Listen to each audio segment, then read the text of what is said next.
Bienvenidos a un nuevo capítulo de Historial Criminal. Hoy quiero hacer una pausa antes de comenzar. Esto debido a la naturaleza tan delicada del tema que hoy vamos a tratar. Algunos podrían pensar que estos temas no deberían de discutirse o contarse en espacios como este. Pero creo que al conocer estas historias podemos reflexionar y abrir los ojos ante lo que sucede a nuestro alrededor, reconociendo los fallos de nuestra sociedad. La falta de recursos económicos o situaciones adversas no deben de ser jamás una justificación para hacerle el mal a alguien. Estos casos, más allá de conocer el sufrimiento de una pequeña inocente, deben despertarnos la conciencia y la responsabilidad de estar alertas. Si detectamos algo similar en nuestro entorno, debemos actuar. No podemos ser simplemente espectadores en silencio. Si está en nuestras manos, debemos intervenir, alzar la voz y hacer un llamado a las autoridades. Si trabajamos juntos, podemos construir una sociedad más justa y proteger a quienes están en una situación de vulnerabilidad. Este es nuestro deber y con acciones pequeñas, de verdad, acciones muy pequeñas, podemos marcar una diferencia. El 18 de marzo del año 2017, mientras los primeros rayos del sol salían y la gente de la zona se preparaba para un día más, en un terreno baldío del municipio de Nezahualcóyotl, Estado de México, un hombre que caminaba por las calles Bordo de Xochiaca y Virgen del Camino hizo un hallazgo devastador. El cuerpo de una pequeña niña que se confundía con lo árido del paisaje. Hasta ese momento, su nombre aún se desconocía. La niña vestía un pantaloncito de mezclilla y una sudadera, pero lo que llamó la atención de quienes se fueron acercando fue el detalle de las calcetas rojas que llevaba puestas. Sin pistas sobre su identidad, los medios la bautizaron como Calcetitas Rojas, convirtiéndola en un doloroso recordatorio de la vulnerabilidad y el sufrimiento de los más inocentes en nuestra sociedad.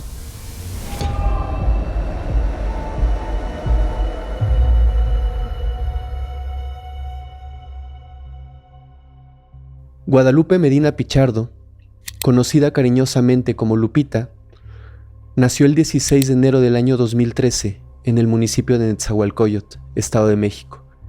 Ella era hija de Yadira Medina Pichardo y de Pablo Rodríguez Escamilla, su padrastro. El nombre del padre biológico de Lupita nunca se hizo público. Lupita era la menor de 4 hermanos y vivía en condiciones de extrema pobreza, además de sufrir de constantes negligencias. La historia de Lupita comenzó en un entorno marcado por dificultades. Yadira, su madre, enfrentaba una vida llena de carencias económicas y problemas de adicción. Nunca inscribió a Lupita en el registro civil, dejándola sin un acta de nacimiento, sin una identidad. Tanto Yadira como Pablo tenían problemas de adicción y recurrían a actividades delictivas para poder sobrevivir. Cuando Lupita tenía alrededor de 4 meses, Yadira fue arrestada por un delito relacionado con este tipo de actividades y condenada a 2 años de prisión.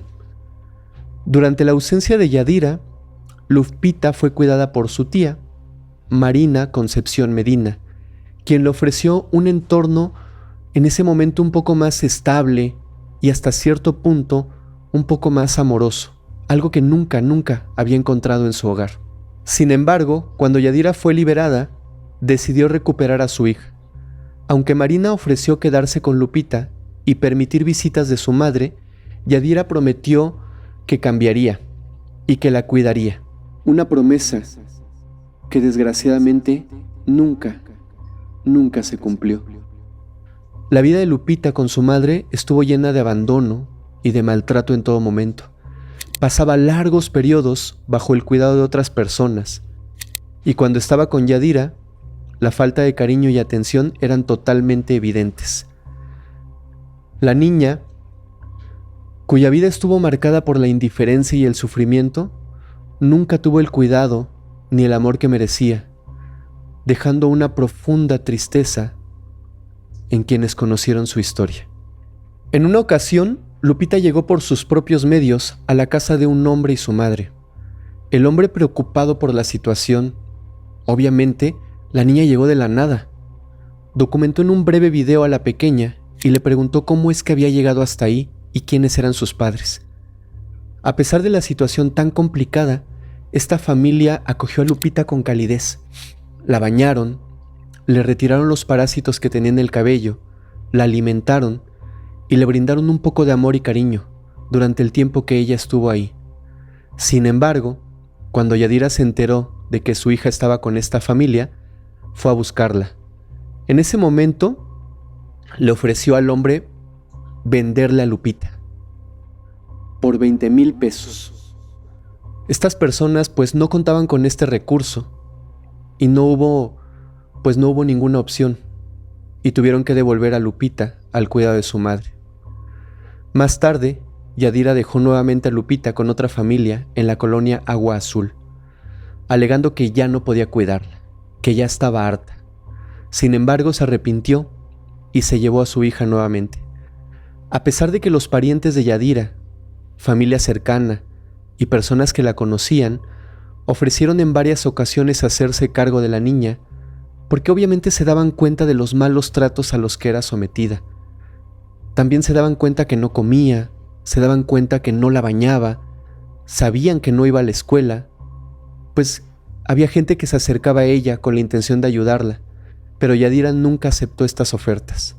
Cada vez que Lupita estaba bajo el cuidado de su madre, desgraciadamente sufría violencia por parte de su padrastro y de su madre. La abuela de Lupita presentó en una ocasión una denuncia por maltrato ante el Sistema Nacional para el Desarrollo Integral de la Familia. Pero como suele suceder en estos casos, no se recibió ninguna respuesta efectiva por parte de las autoridades. La falta de acción por parte de quienes deberían proteger a la pequeña contribuyó a un desenlace totalmente trágico la noche del 17 de marzo del 2017. Esa noche Lupita, quien tenía apenas 4 añitos, sufrió un accidente y sin querer mojó la cama en la que dormía. Al darse cuenta de lo sucedido, Yadira reaccionó con enojo, reprendiendo y golpeando a la niña por no haberle avisado que necesitaba ir al baño. Lupita obviamente estaba angustiada y asustada. Comenzó a llorar. En un cruel acto de ira, Yadira tomó a la niña y la metió a bañar con agua fría en 3 ocasiones.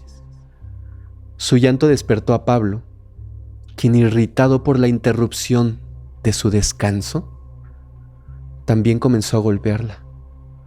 Dios, era solamente una niña, y esta maldita bestia enardecida, sin piedad, se volcó contra ella, la agredió, y la situación se tornó cada vez más violenta, hasta llegar al grado que agredió a Lupita, despojándola de su inocencia. Todo esto, increíblemente, ante la mirada y la presencia indiferente de su madre, quien debería de protegerla, de cuidarla, de amarla, pero no. Yadira se mostró indiferente y no hizo absolutamente nada más que observar. Finalmente, Pablo arrojó a Lupita contra el suelo de la habitación, causándole heridas fatales. Al darse cuenta de que la pequeña no reaccionaba, la pareja envolvió su pequeño cuerpo en una cobijita. Horas más tarde, la trasladaron a la colonia El Sol, donde la abandonaron en un terreno baldío sobre la avenida Bordo de Xochiaca, a la altura de la calle Virgen del Camino. A esta altura de la historia, quiero y voy a hacer una pausa, una aclaración. En septiembre del año 2023, Yadira Pichardo fue entrevistada desde prisión, donde ofreció una versión completamente distinta a la que había dado a conocer en todos los medios de comunicación, que es la que les acabo de contar. Según ella, los hechos ocurrieron de una manera totalmente distinta a lo que conocemos hasta ahora. Aunque esta versión sigue siendo la versión oficial y lo que quedó asentado en las actas ministeriales. Yadira declaró que la mañana del 18 de marzo, al despertar, se dio cuenta de que la pequeña Lupita se había hecho del baño en la cama que compartía con ella y con su pareja. Ella entró en un estado de cólera y la empezó a regañar. Acto seguido, la metió a bañar en 3 ocasiones con agua helada. Para ese momento su pareja ya había despertado y ya ambos empezaron a discutir. Yadira tomó un cinturón y empezó a golpear a Lupita, sin parar, pero los golpes fueron realmente brutales, sin piedad, al grado que Lupita sufrió heridas internas fatales, ya que le reventó varios órganos vitales. Finalmente, sin piedad, la golpeó en la cabeza y le arrebató la vida. Ella dice que su pareja le dijo que llevaran a la niña al hospital, pero que ella se negó debido a que la niña ya no tenía vida. Él insistió, pero la negativa fue contundente. Como si esto no fuera suficiente, Yadira le dijo que tenían que deshacerse del cuerpo de Lupita. Envolvieron el cuerpo en una cobijita e inicialmente ella misma dijo que fueran a tirar el cuerpecito a un canal de aguas negras que estaba cerca de su casa. Pero este hombre, Pablo, le dijo que no, que fueran a otro sitio. Después de tanto discutir, llegaron al acuerdo de llevar el cuerpo de Lupita al baldío donde finalmente la abandonaron. También aclaró que según ella, Pablo nunca abusó de la niña. Vale la pena aclarar que los informes forenses revelaron todo lo contrario. En esta confesión prácticamente deslinda a Pablo, su pareja sentimental, de toda responsabilidad, obviamente desde su punto de vista, a pesar que todos los informes oficiales dicen otra cosa. Hay un detalle más que es muy importante. Yadira confesó que mientras todos estos horrores ocurrieron, ella estaba totalmente consumida por sustancias ilícitas y que cuando regresó a la realidad se dio cuenta de los horrores que había cometido. Ahora, el 18 de marzo, alrededor de las 10:30 de la mañana, vecinos de la zona encontraron el cuerpo de Lupita y avisaron a las autoridades. La pequeña víctima llevaba una sudadera verde, una camiseta color lila con el dibujo de una hada y unos calcetines rojos. Fue a raíz de este último detalle que se le conoció inicialmente como Calcetitas Rojas, un apodo que reflejaba la tragedia de su historia y la falta de una identificación formal. Su cuerpo presentaba signos desgarradores. Esto que voy a decir a continuación, quiero decirlo con mucho cuidado y con muchísimo respeto, porque de verdad estas bestias no tuvieron la mínima compasión con ella. El pantalón y la ropa interior estaban manchados. El rostro de Lupita estaba cubierto por tierra. Su cuerpo estaba lleno de moretones visibles, especialmente alrededor de sus ojitos, y su boca estaba hinchada. Durante el análisis forense, los expertos encontraron lesiones en la cadera y las costillas, causadas por el impacto brutal de los golpes. También había marcas de mordidas en el lado derecho de su torso y severos daños en el área íntima.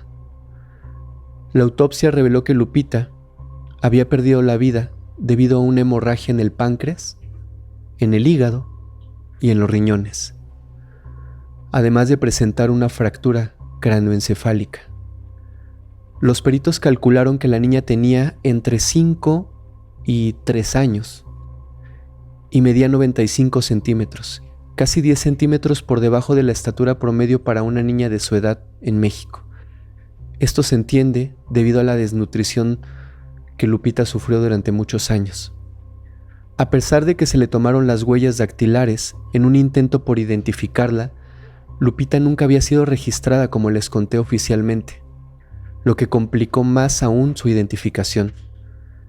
Nadie había reportado a una niña desaparecida con unas características similares, lo que llevó a la desgarradora conclusión de que parecía que su ausencia no afectaba a nadie. Pasaron semanas sin que su cuerpo fuera reclamado. El 2 de mayo, la menor fue sepultada en el Parque Memorial de Naucalpan, y el nombre de Angelita, como un homenaje, fue escrito en su lápida. Desde el momento en que se hizo público el descubrimiento de su cuerpo, la activista por los derechos de las mujeres y de las niñas, Verónica Villalbazo, mejor conocida como Frida Guerrera, se involucró en el caso, haciéndolo y tomándolo a manera personal. Frida criticó la falta de acción de las autoridades en la identificación de la víctima y exigió una investigación más activa. Paralelamente, comenzó a utilizar sus redes sociales y todos los contactos que tenía a su alcance para intentar localizar a algún familiar de la niña. Incluso solicitó a un profesional que dibujara un retrato de cómo podría haber sido Lupita en vida, con la esperanza de que esto ayudara a encontrar a quienes ella pensaba la buscaban y la amaban. No podía estar más equivocada. Se indicó que probablemente Lupita tenía ojos cafés, boca pequeña, cabello lacio y oscuro. En un esfuerzo por identificar a la pequeña, la artista Alejandra Arce se unió a la causa y realizó otro retrato hablado de la niña, el cual se publicó en medios de comunicación y redes sociales el día 15 de noviembre del 2017, 6 meses después del descubrimiento de su pequeño cuerpo. Este retrato activó la alarma en el entorno de la familia de Lupita. El 25 de noviembre, Marina, la tía de Lupita, se enteró a través de una cuñada que había una imagen de una niña muy parecida a su sobrina. Esta imagen la vio en el Palacio Municipal de Netzahualcóyotl. Días después se acercó a este lugar para preguntar sobre la llamada calcetita rojas. Sin embargo, los guardias le informaron que el caso ya había sido cerrado, que estaba concluido, porque los abuelos ya habían reclamado el cuerpo de la niña. Le mostraron una foto de los abuelos y del cuerpo de la víctima, pero la confusión fue fatal. El caso al que hacían referencia no era el caso de Lupita. Afortunadamente, una prima de Marina le habló sobre Frida y todo el esfuerzo que estaba haciendo para resolver el caso de Calcetitas Rojas, o Lupita. Marina se comunicó con Frida a través de redes sociales y le comentó que la niña que habían encontrado podría ser su sobrina Lupita. Frida, impulsada por esta nueva información, visitó la casa de Marina y le mostró una foto de la pequeña al momento de haber sido encontrada. Aunque hacía tiempo que no veía a su sobrina, debido a que Yadira no compartía fotos de ella, Marina pudo identificar a Lupita por sus rasgos y por la mantita en la que había sido envuelta. Con toda esta información, Frida preparó una nueva carpeta de investigación para entregar a la Fiscalía del Estado de México, cuyos funcionarios hasta ese momento no habían mostrado avances significativos en su propia investigación y que al parecer carecían del interés para identificar a la menor. El 14 de diciembre, la activista recibió un mensaje que contenía una foto reciente de Lupita. El remitente, conocido simplemente como Lalo o como Eduardo, informó que entre diciembre del 2016 y febrero del 2017, la pequeña había estado bajo el cuidado de su familia. Este hombre era el mismo al que Yadira había ofrecido vender a su hija por 20,000 pesos.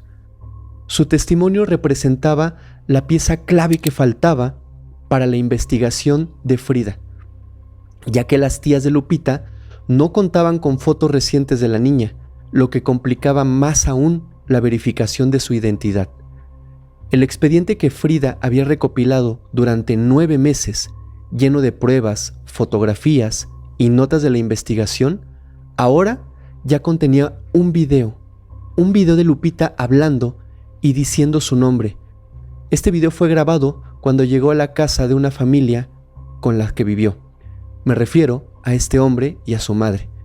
Con esta información, la policía se puso en contacto con Lalo, quien reconoció a la niña al ver la imagen elaborada por la artista forense.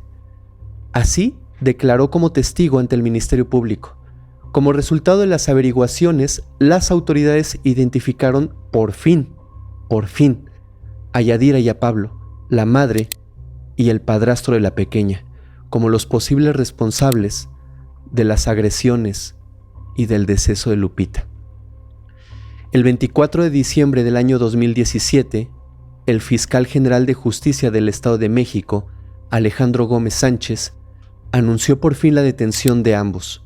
Los sospechosos fueron ingresados al penal y se les acusó por la pérdida de Lupita. Aunado a esto, se realizó una prueba de ADN para confirmar que Yadira era la madre biológica de Lupita, lo cual arrojó un resultado positivo. Durante la primera audiencia, esta pareja de monstruos admitieron ser los perpetradores de los atroces actos cometidos contra la niña. Aunque Yadira intentó minimizar su participación, alegando que no había estado involucrada activamente, Dios mío, la noche del 17 de marzo, esta mujer permaneció con los brazos cruzados, simplemente observando las atrocidades que se cometían contra su hija. Y ahora, de verdad, intentaba deslindarse de su responsabilidad. Si eso no es ser un monstruo, ¿qué es entonces? Es difícil concebir cómo una madre pudo permanecer totalmente indiferente ante el sufrimiento de su propia hija. En un intento por justificar la ausencia de Lupita tras su fallecimiento, ella afirmaba que la niña estaba con unos familiares o que estaba con su padre.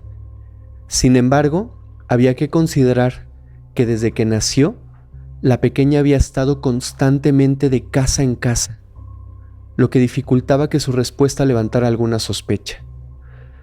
Posteriormente, Yadira y Pablo fueron trasladados al Centro Penitenciario y de Reinserción Social de Netzahualcóyotl, para finalmente, el 4 de septiembre del año 2019, el juez César Fernando Menchaca lo sentenciara a 88 años de prisión por los crueles actos cometidos contra Lupita.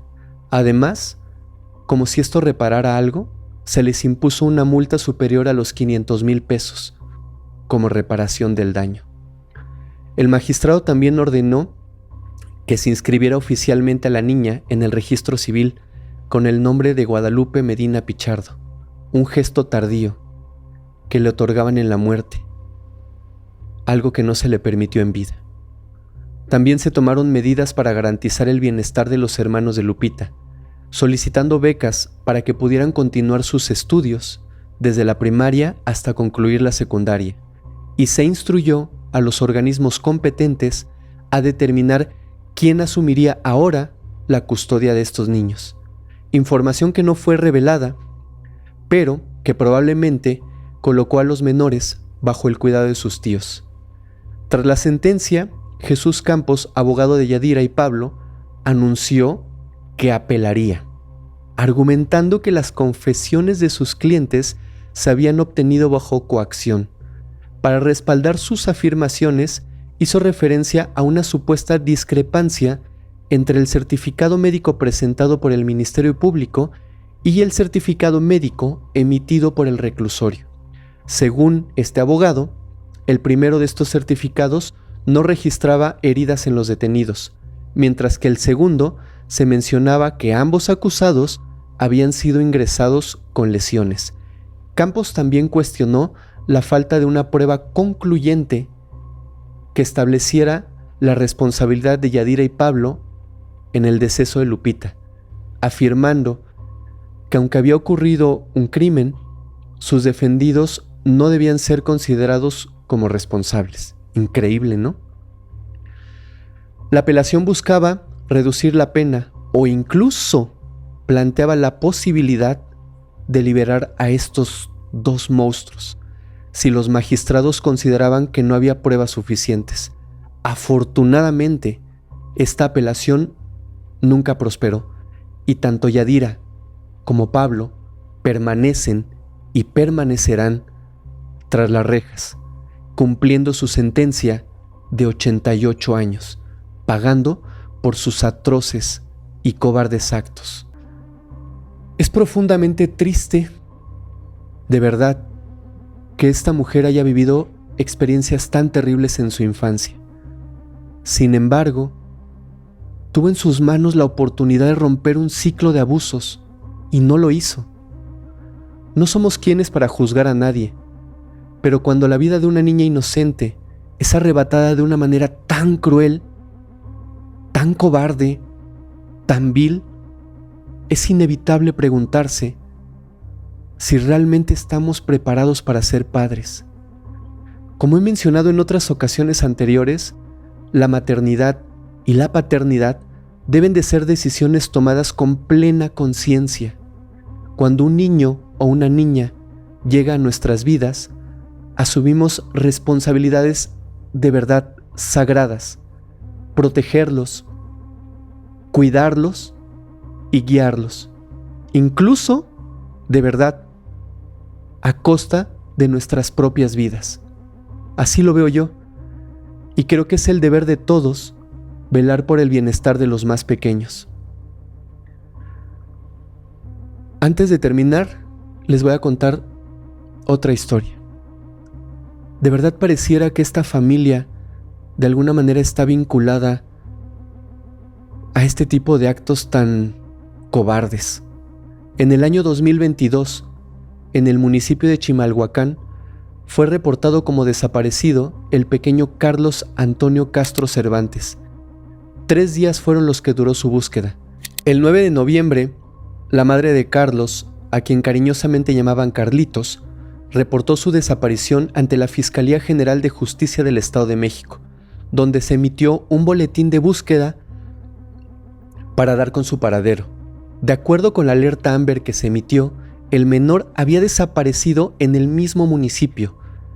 El día de su desaparición vestía una playera color azul marino y un pantalón de mezclilla del mismo color. Como dato adicional, se dijo que tenía un lunar en el lado izquierdo del cuello. Tras el reporte de su desaparición, las autoridades comenzaron la investigación pertinente. La madre de Carlitos aseguró que mientras caminaba por las calles del municipio, unos hombres descendieron de un carro y le arrebataron al niño prácticamente de las manos. Sin embargo, la mañana de ese viernes fatídico, después de las indagaciones, las autoridades decidieron realizar una búsqueda en la casa del niño, esto para tratar de encontrar cualquier pista que pudiera ayudar a su localización. Pero encontraron algo que realmente es horrible. Descubrieron dentro de la casa un lugar donde la tierra estaba floja. Obviamente esto le llamó la atención a los peritos y empezaron a excavar. Lo que encontraron fue el cuerpo sepultado de Carlitos, en el mismo hogar donde vivía con su madre y su padrastro. Ese día fue obviamente localizado sin vida dentro de su propia casa. Fuentes oficiales informaron que el menor, de tan solo 5 añitos, era primo de Lupita, conocida también como Calcetitas Rojas. De verdad, parece que esta familia estaba marcada por la tragedia. Personas cercanas han mencionado que el padre de Carlitos se encuentra al día de hoy privado de la libertad en el Centro Penitenciario y de Reinserción Social del Bordo de Xochiaca, acusado de haber arrebatado la vida de una persona. La madre del menor se había separado de él y comenzó una nueva relación, en la cual se sabe que el niño sufría de abusos de todo tipo. Ambas personas, tanto la madre como el padrastro, fueron afortunadamente vinculados a proceso por el deceso de este pequeño niño. Son dos casos con las mismas características, dos casos encontrados en la misma familia. Esto nos hace reflexionar sobre los graves problemas que enfrenta nuestra sociedad. De verdad, no es posible que situaciones tan dolorosas sigan ocurriendo.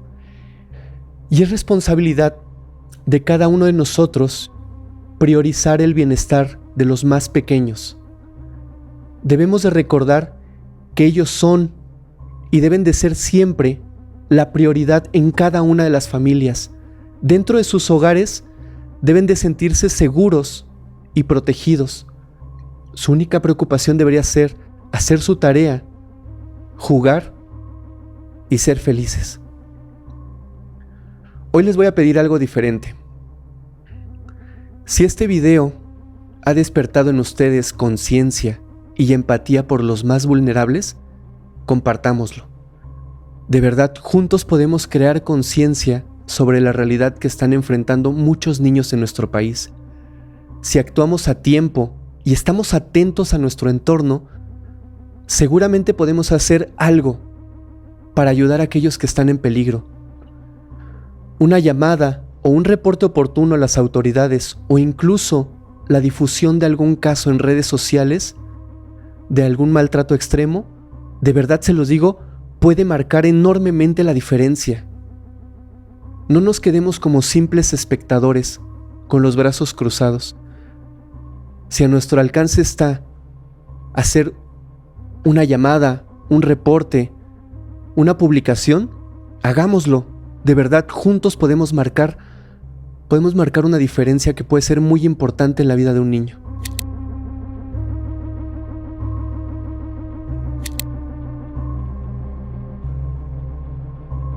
Yo soy su amigo Fermex y los espero la próxima semana en un capítulo más de Historial Criminal. Gracias.